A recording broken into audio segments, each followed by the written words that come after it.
दोस्तों, क्या उत्तर प्रदेश के मुखिया योगी आदित्यनाथ लोकसभा चुनाव में मिली करारी हार पचा नहीं पा रहे हैं? उत्तर प्रदेश की डबल इंजन की सरकार क्या बेलगाम हो चुकी है? योगी सरकार में आए दिन होते इनकाउंटर पर अब सवालिया निशान लग चुका है। दावे तो बड़े होते हैं, लेकिन धरातल पर तस्वीर कुछ अलग ही बयां करती है। डबल इंजन की सरकार ने पूरे प्रदेश में उत्पात मचा रखी है। सरकारी कर्मचारियों से किस बात का बदला ले रही है योगी सरकार? आखिर उनकी सैलरी क्यों रोक दी गई है? स्वागत है आप सभी का देश नीति में। मैं असरार अहमद। देश नीति, केवल सच्ची और पक्की खबरें। देश के अलग अलग राज्यों में जाकर यूपी के मुखिया योगी आदित्यनाथ कहते हैं कि अगर हमारी सरकार आती है तो उत्तर प्रदेश के लोगों की भलाई के लिए काम किया जाएगा।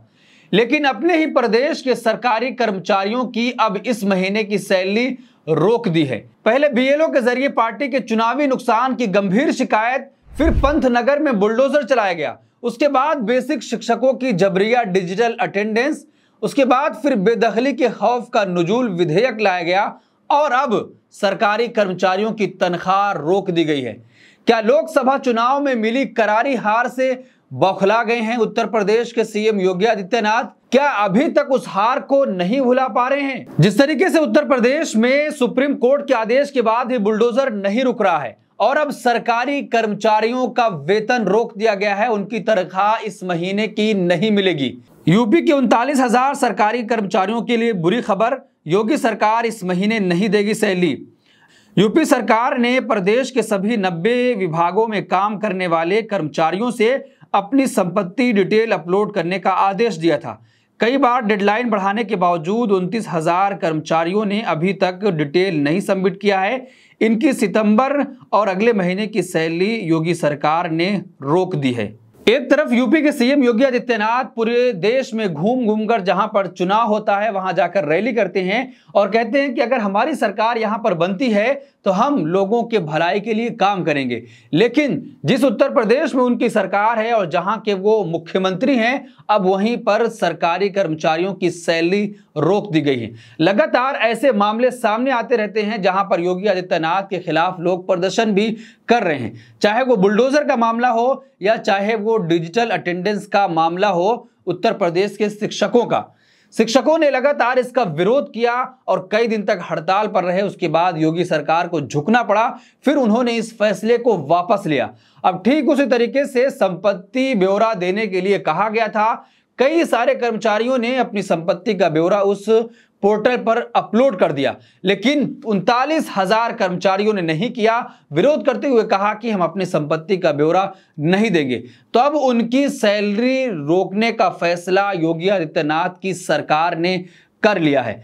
तो आप एक बात समझिए कि उत्तर प्रदेश में जहां पर फर्जी इनकाउंटर पर लगातार सवाल खड़ा किया जा रहा है, महिलाओं की सुरक्षा पर सवाल है और जिस तरीके से अपराध उत्तर प्रदेश में बढ़ता जा रहा है उस पर कोई भी नकेल नहीं कसी जा रही है। और जिस तरीके से घोर जातिवादी मामला उत्तर प्रदेश में आया है कि जिस तरीके से सारे सरकारी विभागों में योगी आदित्यनाथ अपने ही लोगों को भरना चाहते हैं, उनको रखना चाहते हैं, और जिस तरीके से रिपोर्ट भी सामने आई थी उस पर बवाल खड़ा हुआ था।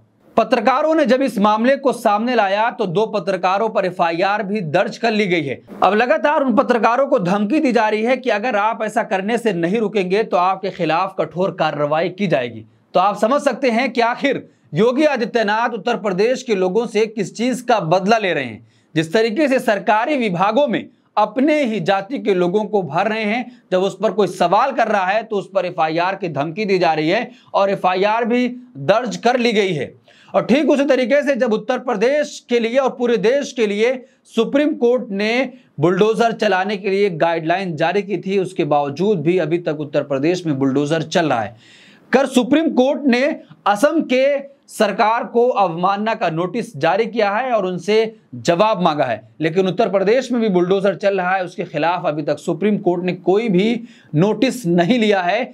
इससे पहले जब योगी सरकार ने यूपी के शिक्षकों के लिए डिजिटल हाजिरी का वो प्रोग्राम लाया था तो शिक्षकों ने उसका विरोध किया। उसके बाद योगी आदित्यनाथ की सरकार को बैकफुट पर आना पड़ा था। यूपी में शिक्षकों की डिजिटल हाजिरी पर लगाई गई रोक, योगी सरकार ने लिया बड़ा फैसला। उत्तर प्रदेश सरकार ने डिजिटल अटेंडेंस पर फिलहाल रोक लगा दी है। बेसिक शिक्षा विभाग की ओर से डिजिटल हाजिरी की आदेश जारी किया गया था। जिस तरीके से लगातार उत्तर प्रदेश के अलग अलग हिस्सों से रेप की खबरें आपके सामने आती हैं, महिलाओं के खिलाफ जिस तरीके से अपराध प्रदेश में बढ़ता जा रहा है, उत्तर प्रदेश के मुखिया कहते हैं कि अपराधी और माफिया प्रदेश छोड़कर भाग गए हैं। लेकिन जब आप खबरों पर नजर डालेंगे और आंकड़ा निकालेंगे तो दावे कहीं ना कहीं झूठे साबित होते हैं कि जिस तरीके से वो प्रदेश के अलग अलग हिस्सों में जाकर दावे करते हैं। तो अब सवाल वही है कि आखिर उत्तर प्रदेश के मुखिया योगी आदित्यनाथ उत्तर प्रदेश के लोगों से किस बात का बदला ले रहे हैं? क्या जिस तरीके से लोकसभा चुनाव में करारी हार मिली थी, अब उस हार को पचा नहीं पा रहे हैं और अब उत्तर प्रदेश में 10 सीटों पर उपचुनाव भी होना है? क्या उपचुनाव में भी उनको करारी हार दिख रही है, जिसकी वजह से ऐसी तमाम चीजें की जा रही हैं? क्योंकि उत्तर प्रदेश के मुख्यमंत्री ने कहा कि जिस तरीके से अधिकारी जो मुस्लिम और यादव हैं वो हमारे खिलाफ साजिश रच रहे हैं, वो हमें वोट नहीं देने दे रहे हैं, उनको हटाने का भी काम किया गया था। तो क्या उत्तर प्रदेश के मुख्यमंत्री योगी आदित्यनाथ जिस तरीके से कहते थे कि अपराध मुक्त प्रदेश बन चुका है, क्या अब उसकी हकीकत सामने आ गई है और जनता जान चुकी है, जिसकी वजह से प्रदेश के मुखिया अब कर्मचारियों से बदला लेने पर उतर आए हैं? इस पूरे मामले पर आप क्या सोचते हैं? आपकी क्या राय है? कमेंट बॉक्स अपनी राय जरूर दें।